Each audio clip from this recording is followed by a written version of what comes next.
ಇಲ್ಲಿ ಬೈಬಲ್ ವಾಕ್ಯ 133ನೇ ಕೀರ್ತನೆಯಲ್ಲಿ ಸಹೋದರರು ಒಂದಾಗಿರುವುದು ಎಷ್ಟೋ ಒಳ್ಳೆಯದು.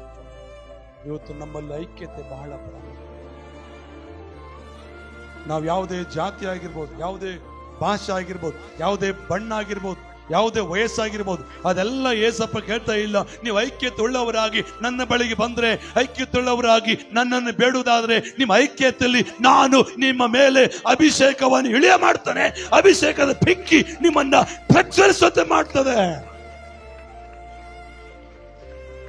ಹಲ್ಲೆಲೂಯಾ, ಜೋರಗಳು ಹಲ್ಲೆಲೂಯಾ.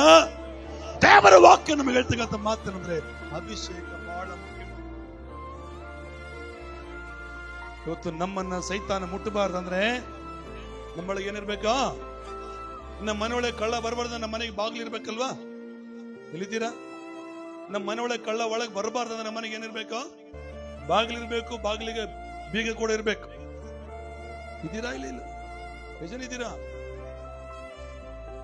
ಹಾಗೇನೆ ನನ್ನನ್ನು ಸೈತಾನ ಮುಟ್ಟಬಾರ್ದು, ನನ್ನ ಮನೆಯನ್ನು ಸೈತಾನ ಮುಟ್ಟಬಾರ್ದು, ನನ್ನ ಮಕ್ಕಳನ್ನು ಸೈತಾನ ಕಾಡಬಾರ್ದು ಅಂದ್ರೆ ನಿನ್ನೊಳಗೆ ದೇವರ ಅಭಿಷೇಕ ಇದ್ರೆ ನಿನ್ನನ್ನ, ನಿನ್ನ ಮನೆಯನ್ನ, ನಿನ್ನ ಮಕ್ಕಳನ್ನ ಸೈತಾನನು ಮುಟ್ಟಲಿಕ್ಕೆ ಸಾಧ್ಯವಿಲ್ಲ. ಆಮೆನ್. ಕೈಗಳ ಮೇಲೆ ಹಲ್ಲೆಲೂಯಾ. ಅಪೊಸ್ತಲರು 120 ಜನರು ಒಂದು ಮನಸ್ಸುಳ್ಳವರಾಗಿ ಕರ್ತನಿಗೆ ಮೊರೆಯಿಟ್ರಂತೆ.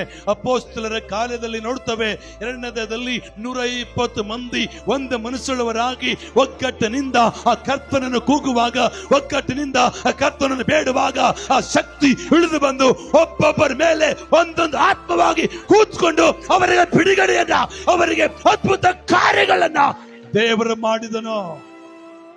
ಆಮೆನ್.